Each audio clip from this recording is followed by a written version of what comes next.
본문에서 우리가 만나는 두 사람이 있습니다. 한 사람은 엘리야이고 또 한 사람은 이름 없는 저 사르밧 과부입니다. 오늘 우리가 읽은 이 본문의 내용, 배경은 짧게 얘기하면 이렇습니다. 시간적으로 지금부터 약 한 2900년 전 사건입니다. 개개목은 얘기처럼 들리죠. 주전 873년에 아합이라고 하는 사람이 이스라엘의 왕이 됩니다. 그리고 20년 동안 나라를 지배합니다. 그런데 아합이 정략적인 결혼을 했습니다. 이스라엘의 북쪽에 있는 시돈이라고 하는 나라의 엣바알이라고 하는 왕의 딸 이세벨과 결혼을 하였습니다. 그런데 이세벨은 그 시돈 땅 전체가 그렇습니다마는 바알 우상을 숭배하는 그 숭배에 철저했던 사람이었고, 왕후가 된 이후에 아합 왕뿐만 아니라 이스라엘 전역의 모든 백성들이 바알 우상을 섬기도록 그렇게 이끌었습니다. 하나님을 거역한 백성들이 하나님을 예배하던 처소들을 다 허물고, 그리고 하나님을 섬기던 모든 선지자들을 죽였습니다. 온 나라가 영적으로 피폐해진 가운데 아합 왕을 맞서서 하나님의 말씀을 예언한 사람이 바로 엘리야입니다. 그가 예언한 첫 번째 예언이 오늘 우리가 읽지 않았습니다마는 열왕기상 17장 1절 말씀에 기록이 되어 있습니다. 길라세 우거하는 자 중에 디셉 사람 엘리야가 아합에게 말하되 내가 섬기는 이스라엘의 하나님 여호와께서 살아계심을 두고 맹세하노니 내 말이 없으면 수년 동안 비도 이슬도 있지 아니하리라 하니라. 엘리야가 왕을 향해서 예언한 대로 그 땅에 비가 내리지 않습니다. 하나님께서 엘리야를 저 동편에 있는 요단 부근에 있는 그릿 시냇가에 숨어서 생활을 하도록 합니다. 그러면서 하나님 먹을 것을 공급하고 그릿 시내의 물을 마시면서 지내는데 가뭄이 계속되자 그릿 시내 물이 다 말라버립니다. 그때 하나님께서 엘리야에게 하신 말씀, 오늘 우리가 읽은 본문 8절과 9절 말씀을 먼저 우리가 함께 읽도록 하겠습니다. 8절 9절 말씀입니다. 여호와의 말씀이 엘리야에게 이르시되 너는 일어나 시돈에 속한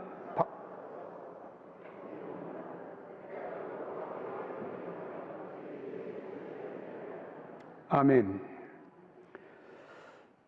엘리야에게 그릿 시냇가를 떠나서 저 시돈 땅에 속한 사르밧으로 가라는 하나님의 명령입니다. 그릿 시냇가에서 사르밧까지의 거리는 약 140km라고 그럽니다. 짧은 거리가 아닙니다. 그리고 이방 나라입니다. 하나님을 경외하는 나라 백성들도 아닙니다. 이방 사람들이 사는 우상 숭배자들이 사는 곳에 가라고 하는 명령입니다. 그러면서 하나님께서 엘리야에게 하시는 말씀이 내가 그곳 과부에게 명령하여 내게 음식을 주게 하였느니라.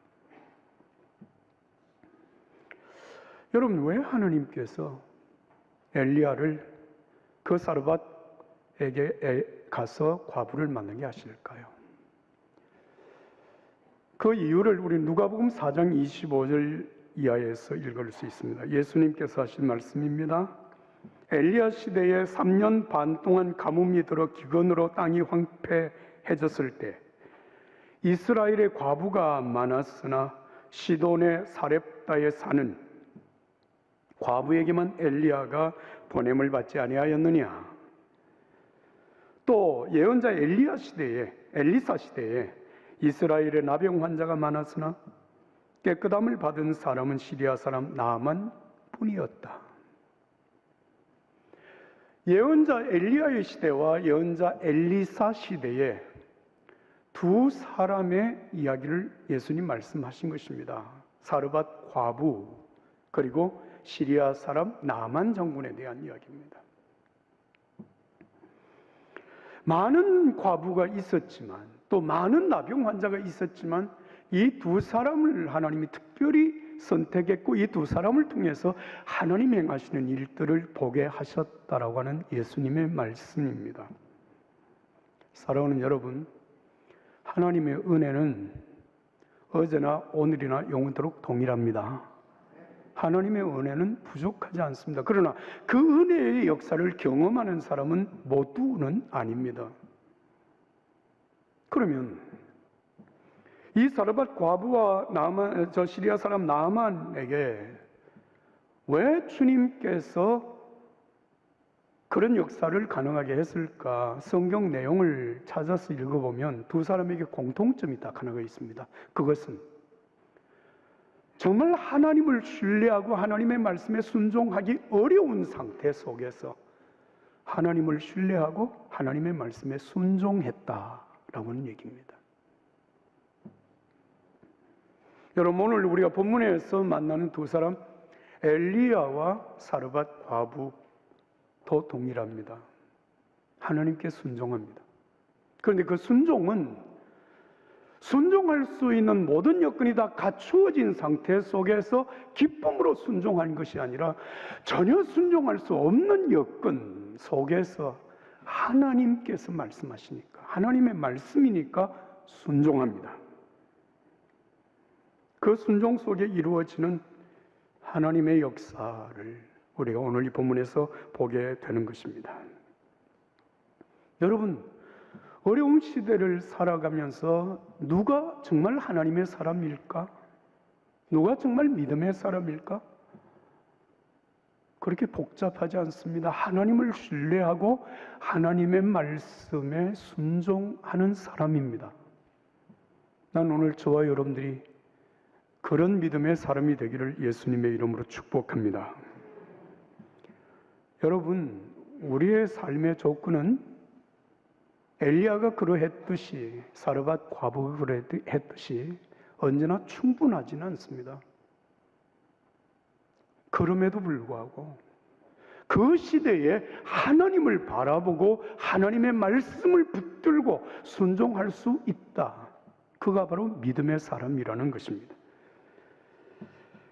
조니 에릭슨 타다가 그의 희망노트라고 하는 책에서 이런 글을 쓰고 있습니다. 예수님의 생애를 연구할 때 잠깐 멈추고 생각해 보아야 할 것이 있습니다. 비록 우리 주님께서 본질적으로 육체적인 장애를 가지고 있진 않았지만 이 땅에 오실 때 스스로 약자가 되셨다는 것은 잊지 말아야 합니다. 예수님은 늘 그러하셨습니다. 예수님은 핸디캡이 있으셨습니다. 여러분, 핸디캡이 뭔지 아십니까? 우열을 고르게 하기 위하여서 더 우세한 사람에게 지우는 부담, 그래서 서로 우열을 동등하게 만드는 것입니다.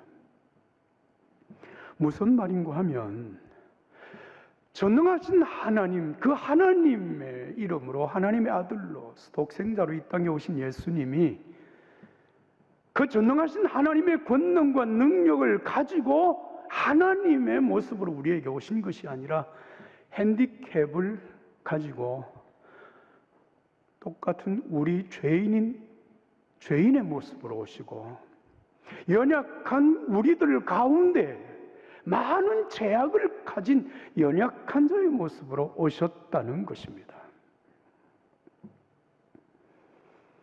예수님은 스스로 약자가 되기로 선택하셨습니다. 예수님이 상상을 초월한 고통과 고난을 경험하기로 작정하셨고 마침내 십자가를 지셨습니다.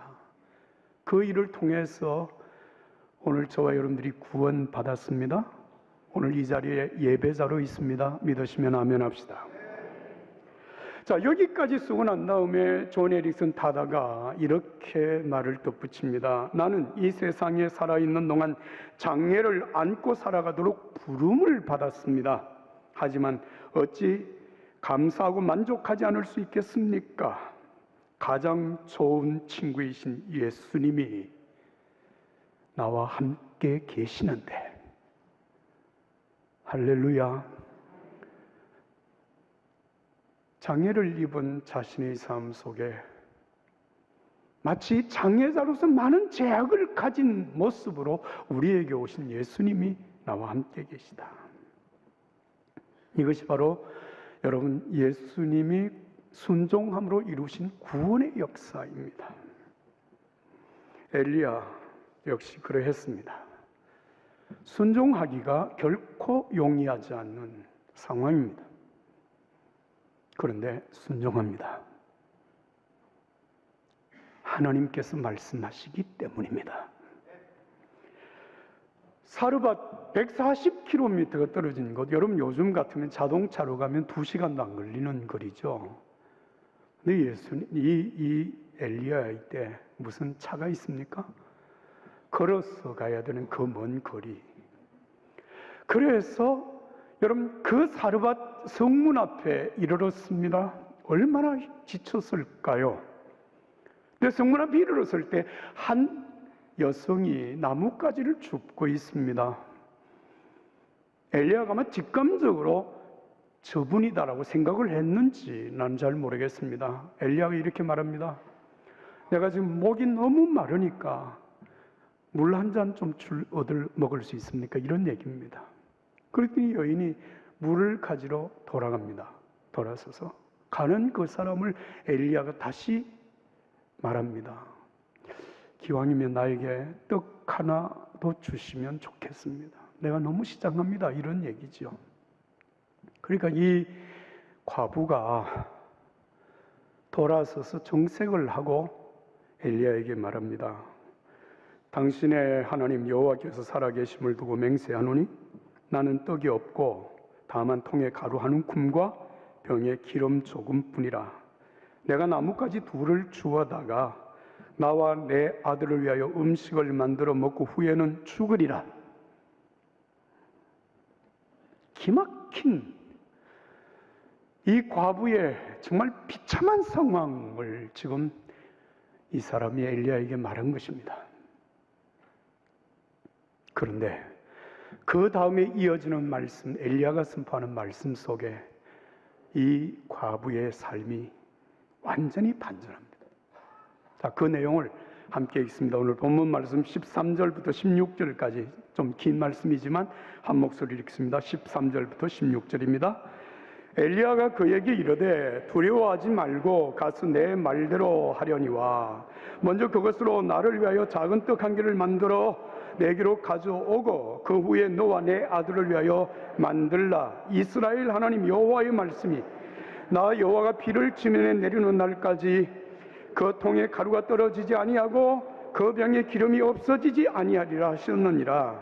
그가 가서 엘리야의 말대로 하였더니 그와 엘리야와 그 식구가 여러 날 먹었으나 여호와께서 엘리야를 통하여 하신 말씀같이 통에 가루가 떨어지지 아니하고 병에 기름이 없어지지 아니하니라. 할렐루야.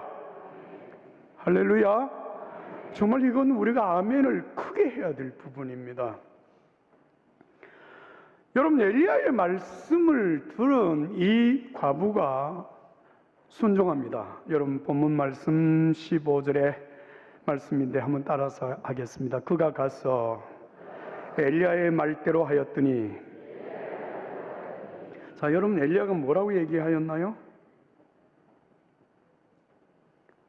무슨 말을 하였기에 이 과부가 돌아가서 떡을 만들어서 엘리야에게 가지고 와서 엘리야를 대접했을까요? 나에게 떡을 하나 좀 주면 좋겠어요. 그렇게 얘기를 했을 때 나에게 떡 없습니다. 내가 당신의 하나님 살아계심을 두고 내가 맹세하지만 우리 집에는 지금 밀가루 한 줌 그리고 기름 조금 있는데 내가 지금 나뭇가지를 줍는 것은 이거 주워가서 그것 가지고 마지막으로 아들과 함께 떡 하나 만들어 먹고 죽을 판입니다. 이렇게 얘기하잖아요. 그랬던 이 과부가 어떻게 가서 엘리야가 말한 대로 그렇게 순종했을까? 여러분 여기 놀라운 대답이 본문에 있습니다. 엘리야가 사르밧 과부를 만나서 이 얘기를 하기 전에 먼저 하나님께서 사르밧 과부를 만나셨습니다. 만나서 하신 말씀이 오늘 본문 8절에 기록된 것이에요. 너는 일어나 시돈에 속한 사르밧으로 가서 거기 머물라. 내가 그곳 과부에게 명령하여 내게 음식을 주게 하였느니라.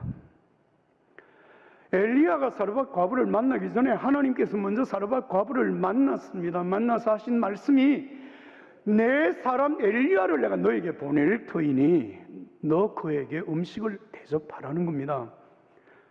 그런데 음식을 대접하라고 하는 말씀으로 끝나는 것이 아니라 그 다음의 말씀이 여러분 정말 중요한 말씀이 엘리야를 통해서 전해집니다. 그게 바로 14절의 말씀입니다. 이스라엘의 하나님 여호와의 말씀이 나 여호와가 비를 지면에 내리는 날까지 그 통의 가루는 떨어지지 아니하고 그 병의 기름은 없어지지 아니하리라 하셨느니라. 여러분 이 말씀을 엘리야가 했을 때 이 과부가 두말하지 아니하고 가서 그대로 했다는 거예요. 그럼 이 말씀이 이 과부에게 무엇을 일깨워 주신 것일까? 여러분 생각해 보세요. 오늘 이 성경 말씀에 그 내용을 구체적으로 기록은 하지 않았지만 하나님께서 이 사르밧 과부를 만나시고 그에게 말씀하실 때 내 사람을 보낸다. 너 떡 만들어 좀 대접을 해라. 그리하면 이 땅에 비가 다시 내려서 땅에 열매를 맺어 그 열매를 네가 먹을 때까지 내 통에 가루가 떨어지지 아니하고 내 병에 기름이 다하지 아니하리라. 하나님께서 이미 이 여인에게 그 말씀을 하셨는데 엘리야가 지금 그 말씀을 하고 있는 것입니다. 그 순간에 사르밧 과부는 바로 이 사람이다. 하나님이 내게 보낸 사람이 바로 이 사람이다. 그리고 가서 엘리야의 말대로 행하였습니다. 할렐루야. 사랑하는 여러분, 하나님의 사람들은 주의 종들을 통하여 선포되어지는 하나님의 말씀을 통하여서 하나님을 향한 믿음을 회복하고 그 말씀에 순종함으로 하나님의 역사를 경험하며 사는 사람이 믿음의 사람입니다. 나는 저와 여러분들이 정말 하나님을 바라보고 그 하나님의 말씀을 붙들고 사는 중에 이루어 가시는 하나님의 역사를 경험할 수 있기를 예수님의 이름으로 축복합니다. 여러분, 우리 앞에는 두 가지 길이 언제나 놓여 있습니다. 하나는 지금 내가 가지고 있는 것이 작고 내 형편이 어렵고 정말 다른 사람과 만약에 비교를 한다면 너무 부족해서 마음에 열등감이 생기고 그것 때문에 불평이 생기고 원망하는 마음이 생기고 절망하고 좌절하면서 그렇게 인생을 허비하면서 사는 사람들이 있습니다. 그러나 믿음의 사람들은 나를 구원하신 하나님을 바라보고 하나님께서 우리에게 말씀하시는 그 말씀을 붙들고 비록 내게 주신 것이 작고 부족하고 연약하고 아플지라도 하나님이 허락하신 그 은혜 속에서 감사할 줄 알고 이 부족한 것 속에서 내가 해야 되는 것, 내가 할 수 있는 일을 행하며 살아가는 사람, 믿음의 사람입니다. 어느 길을 갈 것인가라고 하는 것은 여러분 우리의 선택할 몫입니다. 사랑하는 여러분, 문제로부터 우리의 인생을 출발하며 문제에 짓눌려서 우리는 결국 주저앉게 될 것입니다. 그러나 아무리 문제가 크게 다가온다고 할지라도 문제보다 크시고 위대하신 하나님, 생명까지 내어주시면서 우리를 구원하신 예수 그리스도, 나와 세상 끝날까지 함께 하시는 성령님의 은혜를 믿고 그 하나님 바라보고 그 말씀을 붙들고 나아가면 바로 그것이 길입니다. 그것이 생명입니다. 그것이 승리입니다. 우리의 삶 속에 우리가 정말 시작해야 될 곳이 어디입니까? 데살로니가전서 5장 16절, 17절, 18절의 말씀 이렇게 기록합니다. 항상 기뻐하라, 쉬지 말고 기도하라, 범사에 감사하라. 이는 그리스도 예수 안에서 너희를 향하신 하나님의 뜻이니라. 여러분, 이 말씀은 우리의 형편이 좋을 때 이렇게 하라고 하는 말씀이 아니라 우리의 형편과 아무 관계없이 주님이 우리에게 하시는 말씀, 항상 기뻐하십시오, 쉬지 말고 기도하십시오, 범사에 감사하십시오. 이것이 오늘 우리의 형편과 관계없이 우리를 향하여 말씀하시는 하나님의 뜻입니다. 사랑하는 여러분, 우리의 삶의 진정한 주권자가 누구입니까? 하나님이십니다. 우리의 생명의 주관자가 누구이십니까? 하나님이십니다. 우리의 삶의 과거와 현재와 미래를 책임지고 여러분 이끌어 주실 분이 누구십니까? 하나님이십니다. 그 하나님을 바라보고 두려움에 초점을 맞추지 말고 하나님을 바라보고 하나님을 의지하고, 내가 오늘 겪고 있는 아픔보다 고통보다 더 위대하시고 크신 하나님을 의지하고 말씀을 붙들고 나가시는 여러분들이 되기를 예수의 이름으로 축복합니다. 힘이 들수록 더 하나님을 의지합니다. 여러분, 막힌 현실 앞에서 좌절하지 아니하고 위를 바라보며 우리의 삶을 위하여 길을 예비하시는 하나님을 의지하고 기도하며 나가시는 여러분들 되십시오. 이게 믿음의 길입니다. 벽만 바라보면 갈 길이 없습니다. 여러분, 예수님의 제자들이 하루는 배를 타고 갈릴리 바다를 건너고 있었습니다. 그런데 밤이었습니다. 갑자기 폭풍이 몰아칩니다. 배가 금방 뒤집힐 것 같은 위기에 처하였습니다. 제자들이 어찌할 바를 알지 못하고 당황하고 방황하고 있는 그 순간에 예수님께서 바다 위를 걸어서 제자들이 고통을 겪고 있는 배 가까이로 가십니다. 그때 베드로가 이렇게 말합니다. 주여, 주시거든 우리가 믿는 예수님, 당신이 예수님이시라면 나에게 명령하여 이 바다를 걷게 하소서. 예수님, 걸으라고 말씀하십니다. 베드로가 바다 위로 뛰어내립니다. 그리고 예수님을 바라보고 걸음을 걷습니다. 얼마나 걸어갔는지 난 정확하게 성경은 말하고 있지 않기 때문에 모르지만, 걸어가다가 갑자기 베드로가 자기 인식이 된 거예요. 내가 지금 어디를 걷고 있지? 어디를 걷고 있습니까? 물 위로 걷고 있는 거예요. 그 순간에 자기가 물 위로 걷고 있다고는 이 자체가 너무나도 이게 믿어지지 않는 거잖아요. 주님을 바라보던 시선을 떼서 자기 발 아래로 내려다보는 순간 두려움에 휩싸이면서 물에 빠집니다. 사랑하는 여러분, 오늘 우리가 살아가고 있는 삶의 정황은 베드로가 걷던 그 바다와 같습니다. 두려움에 휩싸이면 문제가 너무 크다고 그 문제 앞에서 절망하고 두려워하고 좌절하면 헤어날 길이 없습니다. 여러분들의 시선을 문제에서 떼서 예수님을 바라볼 수 있기를 주의 이름으로 축원합니다. 주님의 말씀을 붙드는 것이 믿음입니다. 어려울 때 여러분 문제를 바라보면 절망, 낙심, 좌절, 불평과 원망 무너집니다. 살 길이 없습니다.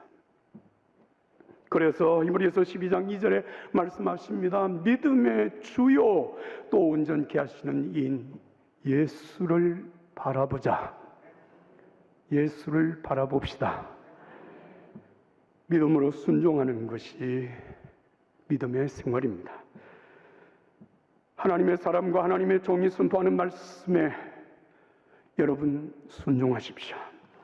하나님의 사람 엘리야처럼, 사르밧 과부처럼, 조니 에릭슨 타다와 같이 믿음으로 순종하며 살아가면 모든 약한 것들까지도, 그 형편없는 모자라는 것까지도 하나님이 일하시는 기회가 됩니다. 비록 작을지라도 감사함으로, 믿음으로 살아가는 삶 속에 그 작은 모든 것이 하나님의 도구가 되어지는 하나님의 역사가 여러분들에게 있기를 예수님의 이름으로 축복합니다.